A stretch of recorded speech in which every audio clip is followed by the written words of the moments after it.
All right. Yeah. So I will introduce myself for people who are like, why the hell am I here and who the hell are you? So I'm Chris Patton.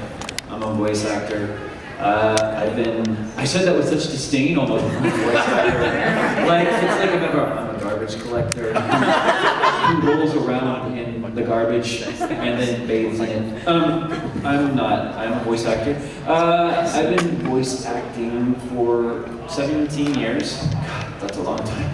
And for, let's see, 80 films when they still existed, and Funimation Entertainment, and Mark Corporation, and Okatron 5000, and DuArt Film Studios in New York, and some other places that I've done. Anyway, and I guess anime-wise speaking, a lot of the roles, some of the more, I guess, prominent roles, I could name all like 250 shows I've been in, but then we would be here through Kieran's concert, and she'd get really mad at me and I'd kick my ass. So, I'm not gonna do that. So I guess some of the more prominent roles I've had have been like the 2 Full Metals, right? I was, come on in, come on, sit down. You're actually early still, so you're good. I just started early, so I'm making them feel really awkward probably. I don't mean to, but part of my shtick. Whatever, I played Greed in Full Metal Alchemist, and Sosuke in Full Metal Panic, and Ashura in Soul Eater, and I also did a whole bunch of shows recently that I played a bunch of parts in. And if you want to know about those, you can ask. But you might already know, and you don't need to ask, so whatever. Why am I only addressing this side of the room? You guys matter. You're important to me, you matter the most. You're the most recent arrivals. So, I feel like I want this to be, yeah, there we go. This way I don't have to be like, what do you, this is my panel, so. Oh, I'm just kidding, that was sass. Oh, God. Sometimes those glasses hurt my eyes. I can still see.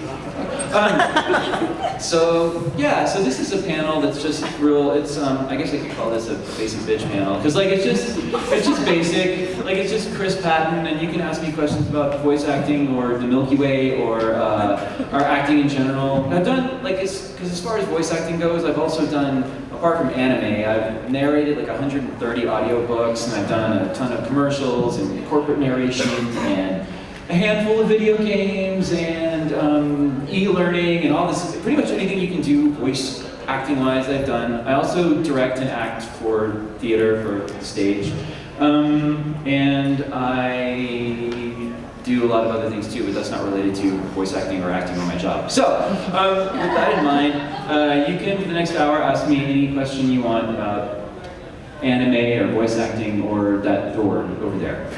I probably won't have an answer about the door, but you can ask whatever you want, so feel free. So what's the meaning of life?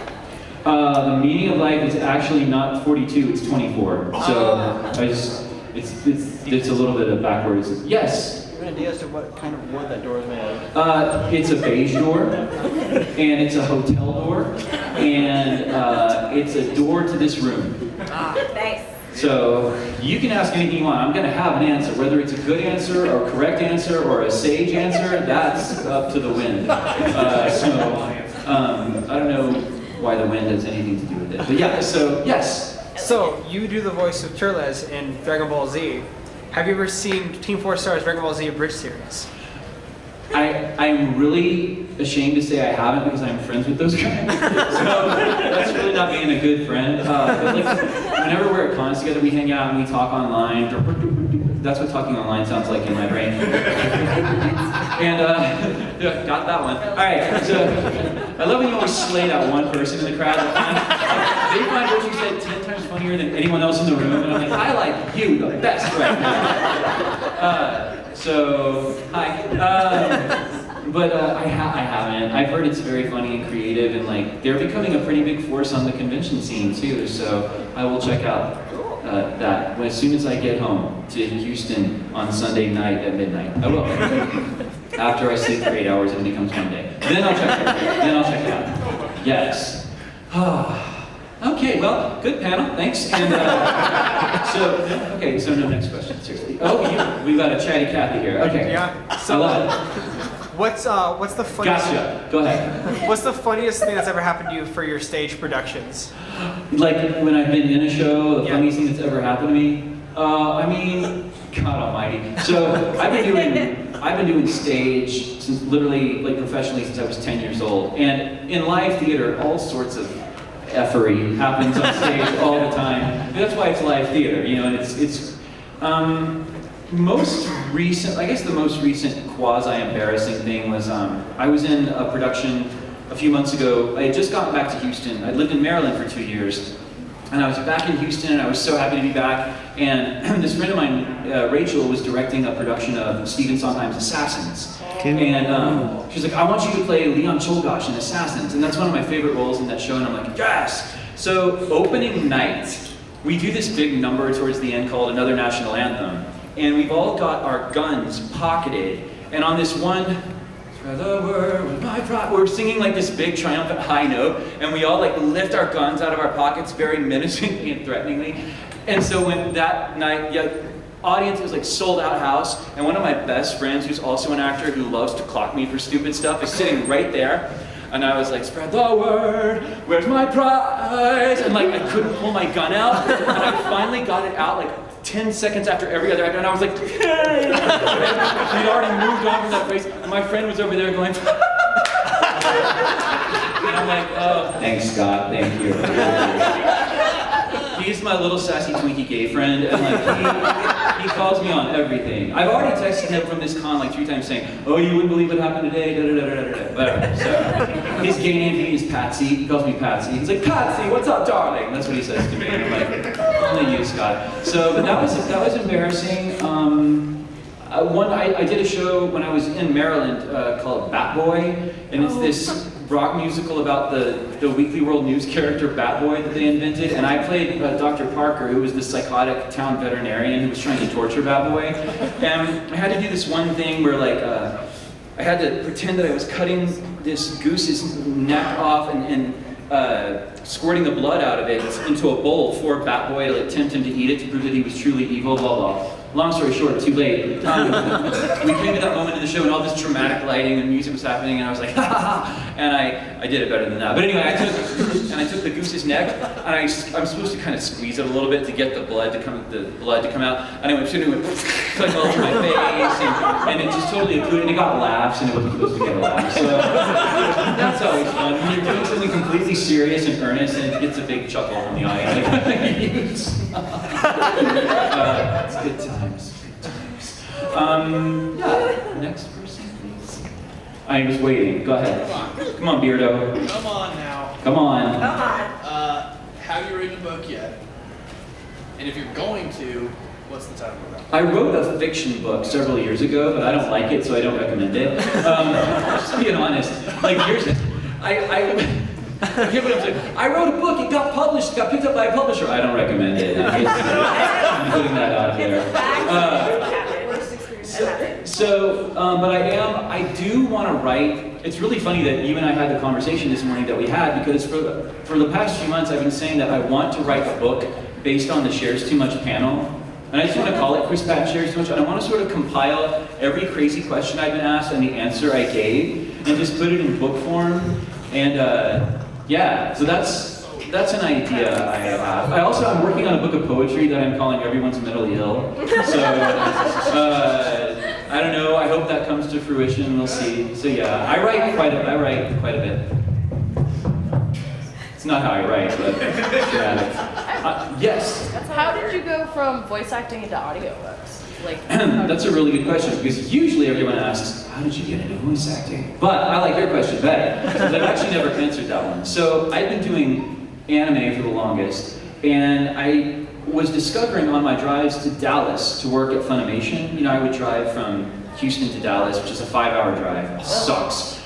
And I would start listening to audiobooks, and I'm like, I love reading, and I love books, and I'm a voice actor, and maybe I should try my hand at that. So what I did was, I went to my agent in Houston, and I said, I really want to get into audiobooks as part of my career. She goes, oh, well, that's far too much work for far too little money. I'm not going to help you with that. I said, fine, I'll do it on my own. So I got an audiobook demo made by a really good engineer friend of mine. He did it for a cut rate because he knew me. And I literally just started looking up audiobook publishing companies online, and I was like, hi, I'm Chris Patton. I'm a voice actor. I've been doing anime for da da da da da da. I've done a few commercials, blah blah blah. I'm really interested in narrating audiobooks here, and I would attach the MP3. I started sending it out, and I started getting hits. People were like, yes, yes, yes, yes, and so now. That was in 2010. I've now, in 2016, I've narrated 125 books. So, yeah, and I'm nominated for my first Audie Award, which is like the Oscars of audiobook narration, and that nomination just came out, like, thank you, 2 days ago. And the ceremony's in May, and I think it's in New York, and I guess I'll go to New York and try to see Hamilton, and then go to the awards ceremony and hopefully win. So yeah, that's how I got into it. You. Going back to the writing thing, did you do anything for National Novel Writing Month?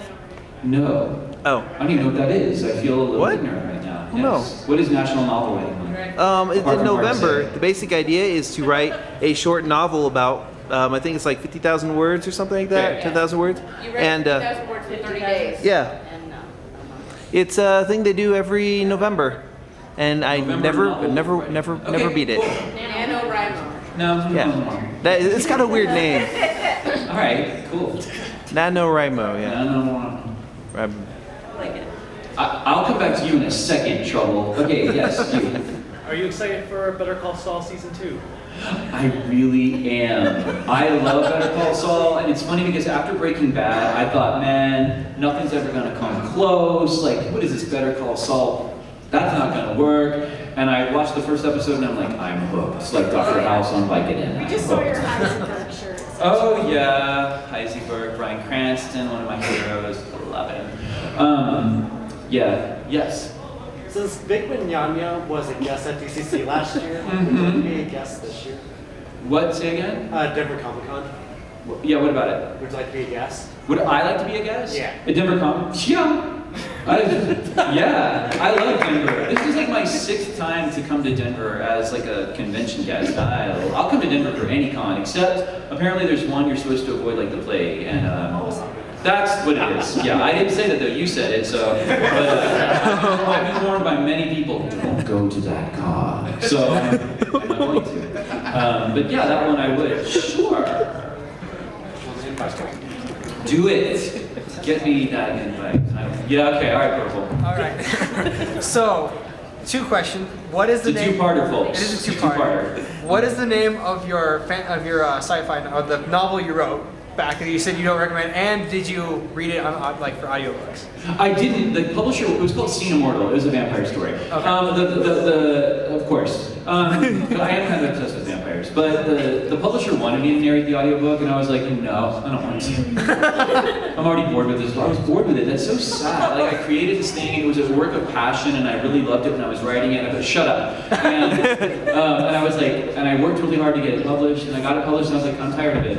I'm tired of it, I'm over it. But some people read it. I've had people at cons bring it up to me and sign it for them, and I'm like, okay, if you want, I'll sign it. Yeah, yes.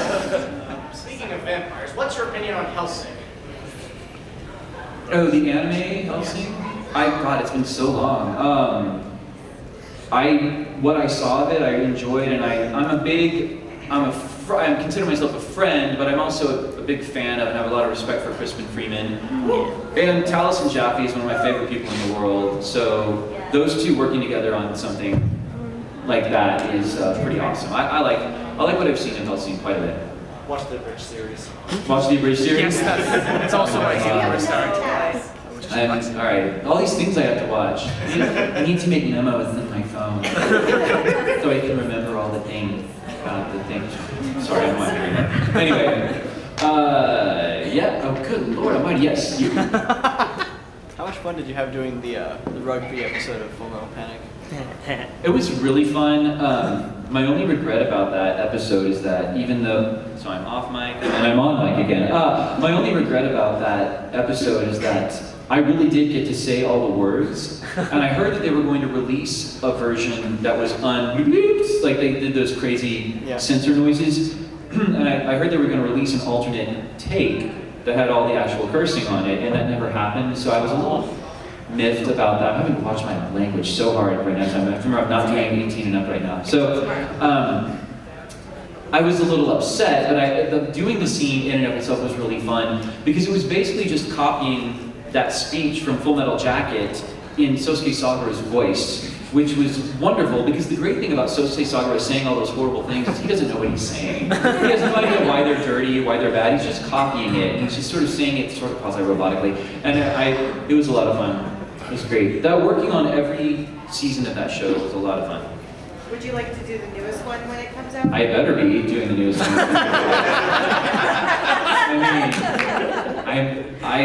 I have a feeling that there would be a lot of trouble for any dubbing company that tried to have a different cast for that show. So if it does actually get dubbed, which I don't know why it wouldn't, I will just say that I'm looking forward to doing that. Yeah. There you go. Yeah, there I go. There you go. There she goes. There she goes again. Sorry, my people right there in the back. So, do you have a favorite anime that you voiced? That I was in? Yeah. I can cut it down to 3. So my 3 favorites are Razafon and Ghost Stories and Welcome to the NHK. Those are my 3 favorite anime that I've been in. Yeah.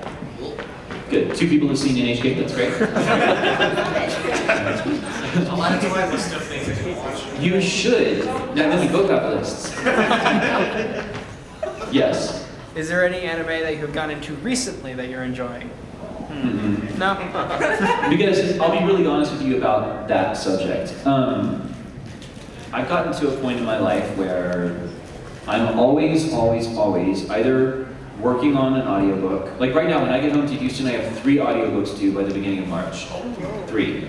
And one of them is for Disney. So it's like, you have to really, you invest a lot of mental and physical energy into doing an audiobook. And I'm currently in recurring roles in like 3 different anime right now too. So the problem becomes, just like I don't listen to every audiobook that I do, in fact I don't listen to any audiobook that I do. For the anime, whether I'm in the anime or not, or whether it's just on TV, I don't have time. And also I hate to say this because it sounds a little bit bitter, but when your entire day consists of doing voiceover work, when you're in your relaxing kind of spare time, the last thing you want to do is maybe watch an anime or listen to an audiobook. It's rare that a show will kind of grab my attention and I'll be like, I really want to watch that. You know, of course if something is like on Tsunami or whatever, I'll catch it, but like my current partner, for example, like we're at that stage in our relationship where he gave me all his Hulu login information. That's how you know it's serious, by the way. And I started looking at, like he's like a casual anime fan. I started looking at some of the things he watches and I'm like, maybe some of this I need to start taking a look at. But you know, the one, I hate to say this because it's a show I'm in, but the one show I will always go back to and watch over and over again is Ghost Stories. I can't get enough of watching that show because it surprised so many people, and then like a couple of months ago when it went viral and there was a Reddit thread about it, you know, and that one clip got 3 million views, like, I'm just so proud of how pervy and weird and disgusting and funny that show was and that it's gotten so much attention. When we were really just told by the Japanese, look, this didn't sell in Japan, and the only way you're gonna get it to sell is if you just do something insane with it. And we did, we went crazy. So, and every now and then no, there's nothing new. I don't know, I'm trying to figure out, like, I'm sure, usually when I go to my Netflix or Hulu accounts, I will watch a horror film. I'm a big horror junkie. So, but it's 2 in the morning, and then I'm like, should I watch an anime? I've gotta go to sleep. Plus, like, I'm usually probably working on an anime the next day. So, you get kind of saturated with it. And it doesn't mean you don't love or care about the art form or the genre. It just means you don't want to have that in your headspace 24/7. Yes. So no, but I mean, I'd like to find something new that I could get into. You know? I'll just have to figure it out. Yeah? Have you seen It Follows yet? No, my partner, again, he was telling me just the other night how, and plus I've heard, being a horror movie fan, I've heard so much buzz over the past year. That movie's gotten a lot of attention. It's so. like a classic John Carpenter movie. Right, and I also like that it's obviously, apparently, very much a metaphor for something else, kind of, which I think is really intriguing. I'm going to see it, definitely, yes. You said horror films. so this is an impossible question to answer. What's my favorite horror film? No, not Okay. what's your favorite one. I hate that question. What's your Yeah. top five? Like, just, yeah, what are just, I can definitely just, give you, like, just a top rattle five. off some of them that are like present in your mind currently. I love horror. So, The Exorcist, The original. original, Oh. House of a Thousand Corpses, Jacob's Ladder,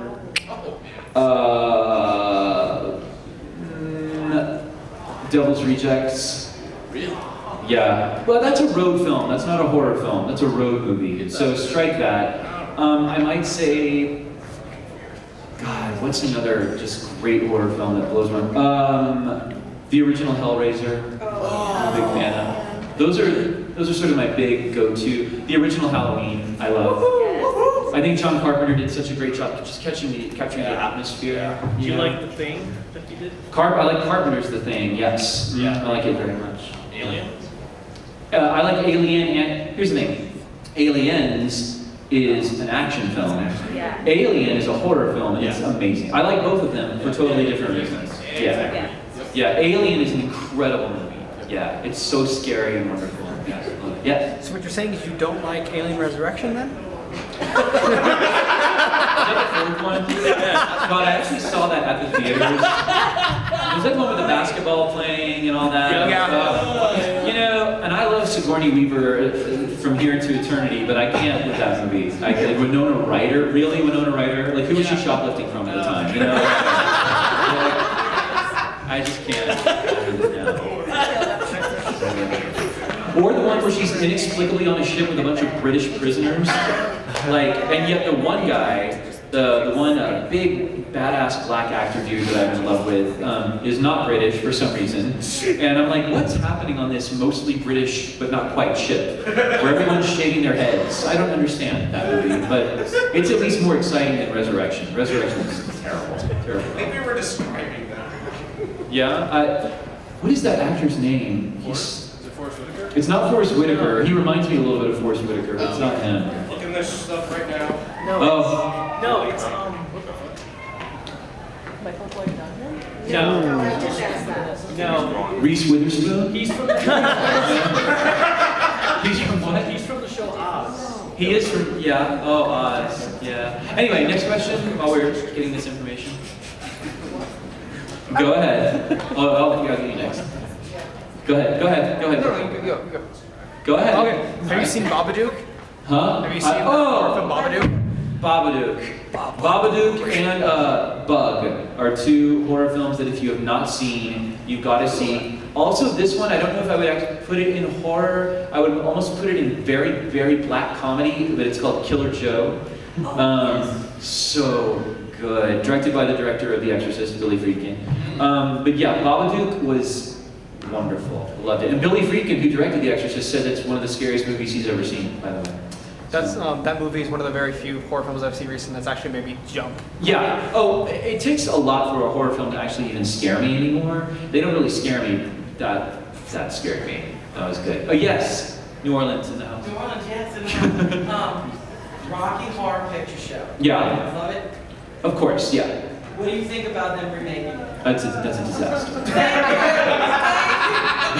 The only reason I'm even going to pay attention is because Tim Curry is the narrator. It's the narrator. So apart from that, I'm insulted. I'm bothered. I think it's a slap in the face to Richard O'Brien, but of course he's doing it for the Skrilla. I'm sure we all need to pay rent. I think it's a shame. Yeah. Whatever. Yes. You say you like horror. What about Stephen King? I love about 75% of his canon. I also think that he was far better in the first half of his career. I think he got to a point where he just started writing, I don't know, he did go through this period where he wrote sort of neat little Dickensian stories that aren't necessarily horror. Like, I don't know, things like Lissy's Story and what's the one?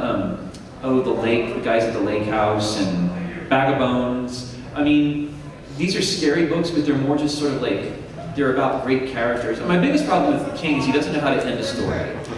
He doesn't know how to write an ending. He's never known how to write an ending. I mean, even back to his greatest book, The Shining, Pet Cemetery,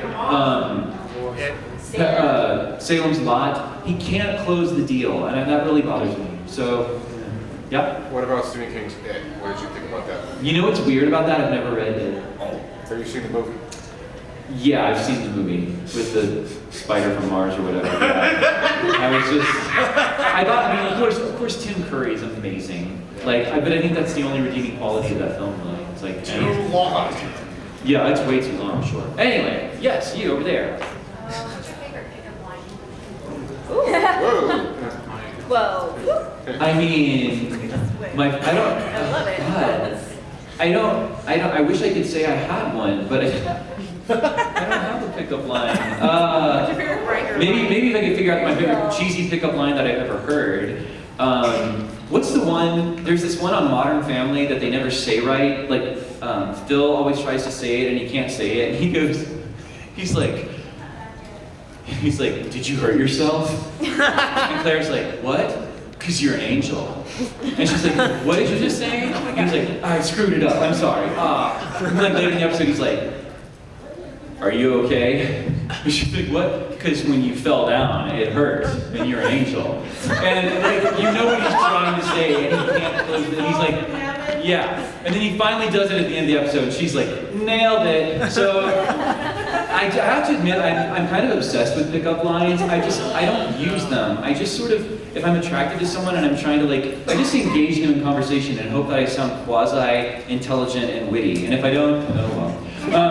I think you should pick people up as greed. As greed? Yes. But here's the problem that I've encountered about that voice. It seems to me that half the people who, even Greed fans, half the people find it awesome and almost kind of weirdly sexy, and the other half of people find it horribly creepy. So I'm like, right? Yeah. You go up to someone in a bar like, hey, I would like to Full Metal Your Alchemist. You could have such mixed results. I would actually be translated. Right? Equivalent exchange. Yeah. I don't know if that would work. You're not big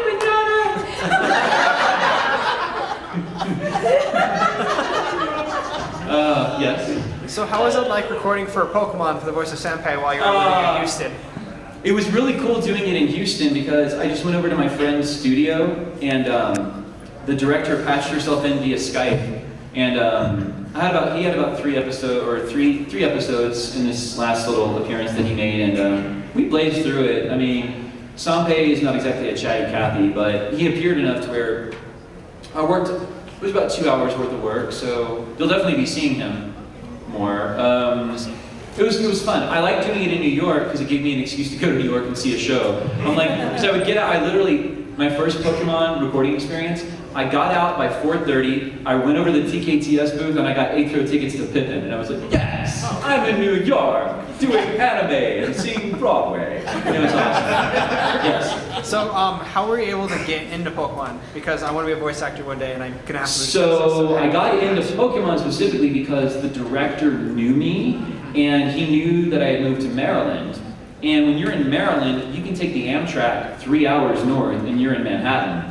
Whereas when you're in Houston, no matter how much they love you, it's gonna be like, I mean, if you can fly yourself up here, good luck. But, so then when they needed Senpai again, they were like, oh, you moved back to Houston? Like, well, okay, we'll go ahead and make an exception since you've already recorded your Senpai, so you can record him from Houston. So that's how that happened. Yeah. Full Metal Your Alchemist. Kind of into that now. Kind of. Try it on my boyfriend when I get home and see if he agrees with me. You'll try that and be like, oh god. Don't do Creed, record that. Don't do Creed? Oh no, he would. The thing is, he would probably find Creed far more amusing. His favorite, actually, I have to say, he has this. He's not like a big fanboy necessarily or anything, but he does love. He will like make me do Hank Hill for him. Like he's obsessed with that. And he makes me, I have to say this for tomorrow night, he makes me like do Hank Hill saying horrible things to Peggy. Like, but I will just randomly send him audio messages of Hank Hill just saying the dumbest stuff, you know, and anyway, whatever. So he doesn't even do anime voices. I want to hear it now. So in fact, this morning, I I was just like getting ready in my hotel room. I was like, I'm gonna send him a message, and I was like, I post the dankest memes on Twitter. He lives for it. And I'm like, I sell cocaine and cocaine accessories. And he makes him very happy. Yeah. He's like, oh my God, you could do that all day long. I know I couldn't. I would get very old. Very old. Well, I'll tell you what, Peggy is a fine piece of woman. Anyway, yes, what's the next question? I really could get into a group on that. Yes? I was. Oh, jeez. Oh, no. Anyway. I'll take a break and drink water. Go ahead. Okay, probably a good idea. Is there any roles that you wish you could be asked about more often? What's that noise I just made? Anyway. I guess, I mean, this is hoping for a lot because the show is old now. I say this maybe, this is my 95th convention, by the way, and I think, so, what is that? You should make NDK your 100th. I should, I might. I wish more people knew about Razafon, you know? Like, I think Razafon is such a great show. I think it's such a beautiful show, and I think it's so, but it lived in the shadow of like Full Metal Panic. And so right after Razafon came out, Full Metal Panic came out at the same time, and then Full Metal Alchemist hit. And it was like, I think Razafon got lost in the shuffle because it was very esoteric, it was very intellectual, and it wasn't as easy to digest as Full Metal Panic was. You know, Full Metal Panic is like for the masses. Razafon is something you really have to invest a lot of energy in, and I think that's why it got, you know, but like I do meet a few people every now and then who are like, like at my first autograph session, I signed a couple of Razafon DVDs, and I was like, yes, maybe. I didn't do that, but you know, I was happy. Well, it also gets heat because people just see it as an Evangelion ripoff. Oh, right, but yeah, what's funny though is I've had people come up to me in autograph lines and be like, this is the better version of Evangelion. And I appreciate that, even though I am also an Evangelion, like, to an extent. I'm all the Stele, or whatever, like, is that what they're called? I feel so bad that I don't know more about that show, but I was brought in one day and Matt Greenfield was like, you're gonna be the voice of all these guys, these people. Okay, Matt, whatever, I'll just do it. And I will go ahead, I'll admit to you, like, there are sometimes when you get called in to do something, and it's on the fly, and they just say, go in there, you're that guy, it's this show, go. And you're like, okay. And you do it, and it's not like you've had the chance to really invest a lot in it, so you just go and do your best you that you have that day. But typically, if you've got a big role, they will tell you ahead of time, and you'll get to do some research, and thank you, YouTube, and you know, figure stuff out. So anyway, I'm looking at how many steps I've taken today. It's almost 7,000, that's pretty good. Okay. Yes, next question. You. It's a two-part question. It's a two-parter, folks. Hold on to your baby makers. All right, go ahead. I don't know why I said that. I don't know. Go ahead. All right. Did you enjoy voice acting in dance? And part two, did you voice act in the live-action movies? Okay, so no. Of Gantz? Yes. No. We didn't dub those. Senpai didn't dub those. But did I love playing Nishi and Gantz? Yeah, that's definitely in like my top 5. I like that he was an 8th grader, horrid villain badass. Like, he was the best person at the game, and he was such a nihilist, and he was such a misanthrope, and he was such a... It was one of those characters that was so fun to voice because he was such a despicable villain, but yet when he came to his end that he comes to, you felt like people cried. I had so many people say, oh my God, I cried when Nishi had the things happen to him that you all figured out. He dies. So, and he dies a miserable, awful, horrible death. And I wrote that episode, by the way, which was, I was like getting to write my own death. I'm like, I didn't do that though, but, it was a lot of fun. It was great. But it was, voicing that scene was very emotional, but I think he's the best character in that show. I really do. I think he's the best. I think it's such a complex, interesting character. Yeah. Loved it. Yes. Did you have one? No, I'm just kidding. Okay. Okay. I would ask, but no. I guess I was gonna ask, like, is voice acting or writing for animes, which one do you think is harder? Writing. The writing. Because you've got to take a translation, you've got to make it palatable to the Western European or North American ear, and you've got to make it fit the lip flaps, and you've got to do it to time code, and it's drudgery. I wrote, y'all seen Hamatora? Yeah. I wrote the first season of Hamatora, and which is cool because again I got to write my own villain. I got to write. I played Moral in Hamatora, and so I got to write that character, which was cool. But acting in the show was like Disneyland. It was great. Writing the show was drudgery. Yeah, it was drudgery. Yes. ADV and Sentai, basically the same.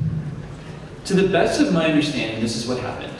ADV sort of imploded and dissolved. They resurrected like a beautiful phoenix as Sentai Filmworks and Amusement Park Media and like 5 different companies. Kraken releasing. What is it? Kraken releasing. That one.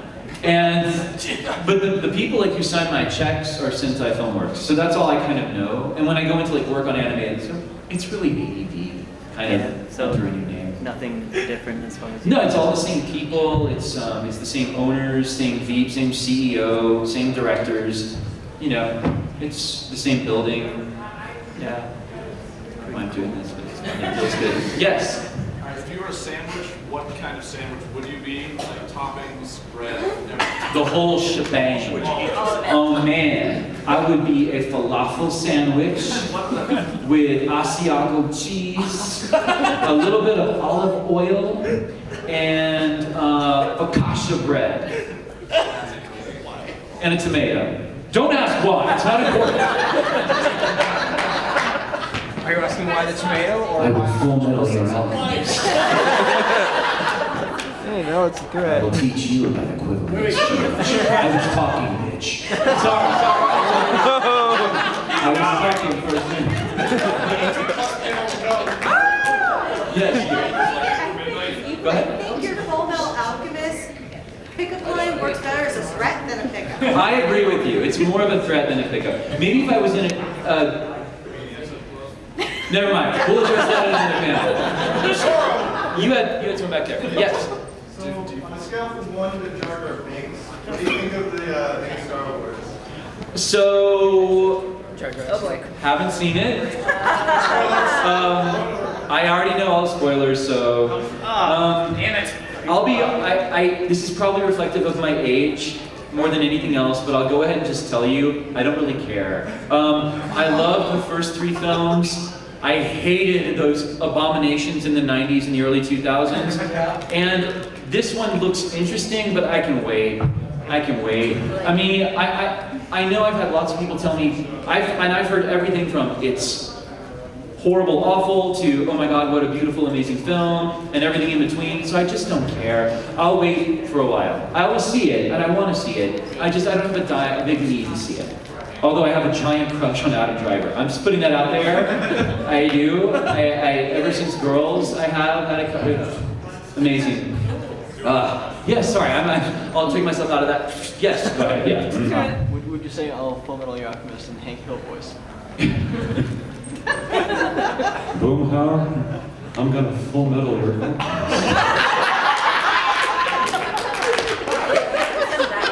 I will. I'm going to do that. Well, I'll tell you what. Bobby, you're a messed up child. Yes. Can you please just yell Butterfree? Y'all what? Butterfree! Is that something Hank Hill said? Is this something you want me to say? In Hank Hill, please. Butterfree, the Pokemon. Oh my god, I'm in Pokemon and I don't know this. Senpai never says that. What? Butterfree. Butterfree? Yeah, that's What does that even mean? Is that like a call? It's a butterfly Pokemon. You want me to say it as Hank Hill? Okay. Butterfree! Thank you. I would say it again, but I think I wore my butthole out on that one. I have a narrow urethra. Sorry. Yes. Someone else had a question. Gotcha, blue hair. Gotcha, Smurf top. All right. It's okay, I love the Smurfs. Go ahead. Who had what? Think about. Was that really? Yes, green. Your shirt. Your shirt. Alright, that's good. Can you call your boyfriend on your phone right now? He may be in Austin, doing something. You've lost your boyfriend already? I haven't lost him, but he knows I'm at a panel right now. Hold on. Hold on. Put on speaker. Yes, please.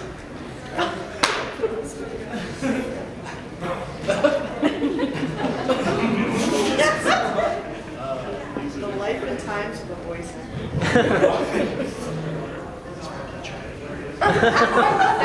When did this become a symbol for Try. There are under 18s here. Hello?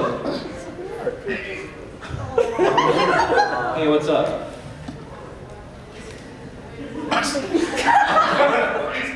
Oh, you're at Brian's right now? In a panel. So do you want to say hi to a room full of people? Okay. Wait, stop, get right. Go ahead. Hi, my name is Weston. So they've been having me say all sorts of lines in Hank Hill's voice, and I told them how much you enjoyed that. So they said, "Why don't you call him?" And I said, "He probably won't answer, but you did." So everyone say, "Hi, Weston." Hi, Weston. Cool. Tell him to say, "Have fun in Austin." Have fun in Austin. See how nice they are.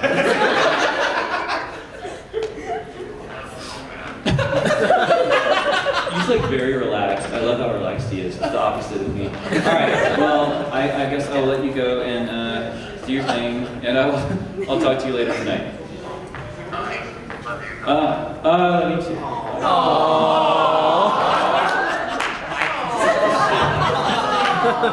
Am I red? Okay.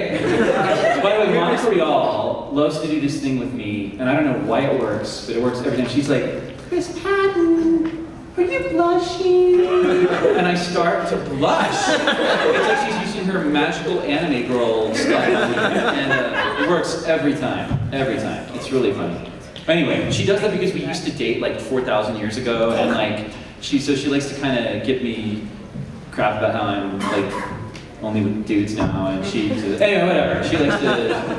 It's fine. Doesn't matter. Not the point of the story. The point of the story is you have a question. Go ahead. What was your first car, and how did that turn out? Oh my God. So my first car was a hand-me-down from the parents because they wanted me to be safe, and it was and this. Because of my age, this fits the timeline. This was in like 1987. It was an 84 Volvo. Yes. Yeah, a maroon 84 Volvo. And that carried more debaucherous parties around in it than man. Yes. Yeah, good times being a teen in the 80s. Anyway, yes. Okay, food question. Food question. If we are to visit Houston and of course find you, That sounds like a threat right there. Just go full metal, you're alchemist.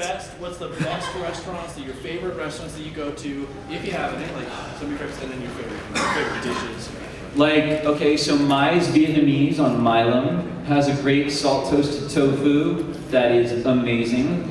The original Ninfa's on Navigation Street is one of the best Tex-Mex restaurants in the universe. I'm a vegetarian, by the way, so I'm kind of. That's why I'm asking. But for carnivores, I would say Good Company Barbecue is where you want to go. Like when all the rock stars come to town and the celebrities come to Houston, they go eat barbecue at Good Company. It's where you want to go. So those are the main places that come to mind. But Houston, it's made like several top 10 lists of like best food cities in the nation. So it's kind of hard in Houston to be like, where do I eat? Because it's like a food city. Well, there's lots of fat people, but that's okay. No judgment, I'm just saying. New Orleans is also a great food city. Oh my God. Probably I've had so many people from New Orleans tell me that. They're like, I can't be thin in this city. I understand. Every time I go there, oh my God, the food. Oh, it's so good. Better than Red Bull and Vicodin, I'm telling you. I don't even know what that means, but I just say it. Okay, cool. We have 6 minutes, people. Now this is when people ask the greatest questions in the world. No pressure, go. Oh. I'm kidding. Did you have your hand up? Yes. Okay. I was just gonna ask, do you actively find yourself auditioning for stage plays and stuff like that? Or is it mostly connections? My recent theater history, when I first got back to Houston, I was in Stephen Sondheim's Assassins. Then this past fall, I directed the regional premiere of Green Day's American Idiot.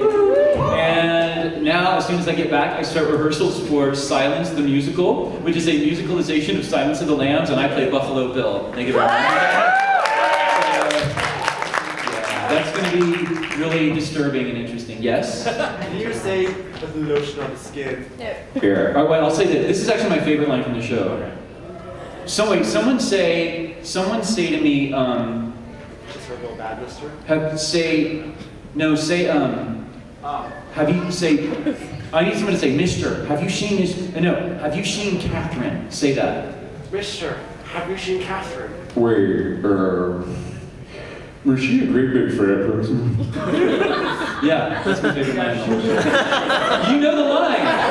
Yes, she was a big girl, sir. How big was she? Put the lotion in the basket! Yeah, it's gonna be a good time. He sings songs about it. Like I can't name any of the songs in this panel, literally. I can't because there's like me and put the lotion in the basket. Oh, he does sing a song called "Are You About a Size 14?" which is amazing. Are you about a size 14? Yes, you had one. I feel like this is a trap. I do like potatoes. Right? It's. Oh, they're just getting their carbo load. Okay, cool. Did you have a question, or did you just the potato thing? Yes, that was interesting. Yes. Is she a great big fat person? I'm sorry. I love that. I'm obsessed with it. Go ahead. I was going to ask about a series that most people don't know you were in was the old ADV dub of Saint Seiya. Yeah. And Gamera too. Oh wow, he wasn't too. Yes. But how was your experience with Saint Seiya? I had so much fun. Okay, first of all, let's just call it like it was. Shun was the world's first intergalactic gay superhero. Let's just say that. And the fact that the way he sensed things was by his nebula chain coming to life. I don't really have to connect the dots there. But I had a great, it was like 180,000 episodes. It was the gift that kept on giving. It paid a lot of my bills. I mean, and it was fun. It was so much fun working on Saint Seiya. We had the best time. There was there were like 3 episodes where all I did was say, brother, or Iki. And like, literally, that was they were like, I would have like 85 lines and they were all like, brother, Iki. It drove me insane, but it made me laugh too. It was great, good times, great all these. Good. Yes? How was your time doing the dubs for Case Closed back in the day? That was the first thing I ever did for Funimation, and I was like really, I wasn't used to their system, so it was a little awkward because they have the beep, beep, beep talk, and I'd only ever just chased audio, so it was different. I didn't really enjoy working on it because it was I just wasn't comfortable with the experience yet. Yeah, but and also I played a character named Dexter Reynolds, and it was like it just wasn't really in my wheelhouse. He was like a middle-aged Englishman, and I usually play 17-year-old boys. So, like, I wasn't really, I guess, it was like, oh, you want me to, I'm playing that guy? Okay, I'll do this crap accent. And it will be wonderful. And I thought the cry. Oh, I guess he was gay too, I don't know. I don't think that was the voice I used. But anyway, yeah. Where is she? Anyone else have a question before we wrap it? Wrap it up! No? We can do 2 more questions. It's gonna be magical and amazing. Oh goodness. What is your guilty pleasure music? Guilty pleasure music? Like that. Like let's be clear. This is guilty pleasure music. Okay. All right. I'll name you a couple of guilty pleasure songs. Just so primarily, I love alternative music, new wave music, synth pop, industrial, shoegaze, psychedelica. That's my jam. But my guilty pleasure, let me give you. Okay, so I love, like I will never turn it off, and I will always listen to Party in the USA. And I don't care what any of you think of me or say about me when I say this, This song is hooky and awesome, and I will always listen to it, but it's a guilty pleasure. Beautiful by One Direction. Yeah, it's terrible. And my ultimate, like, shameful, guilty pleasure has got to be Meghan Trainor. Yeah. Oh, just all. No, all of the way. I'm not proud of it. I'm just telling you, these are my guilty pleasure songs, and you know they exist, and whatever. I'm sure I could think of many more, but those are the ones that really come to my head easily. God. I mean, I could list. I'm a giant music nerd. Music is like one of my favorite things in the world. But I could probably name 50 guilty pleasure songs that are just horribly embarrassing. Like there's some songs from the 80s that y'all don't even know that are guilty pleasure songs. You're like, nah. Like I guarantee you don't know this song. It's called "Don't Disturb This Groove" by The Jam.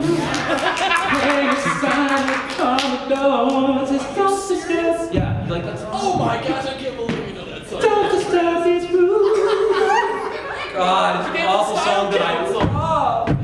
Okay, one more question, and then we're done. We're putting a fork in it. Yes. Madonna or Lady Gaga? Gaga. Gaga. Anyone who names himself after a Queen song and who can sit down and play the piano and sing like a beast like that, Madonna can go Full Metal Her Alchemist. Thank you guys for coming. If you want to hear me say all the things I didn't say tonight, come tomorrow night at 9 o'clock.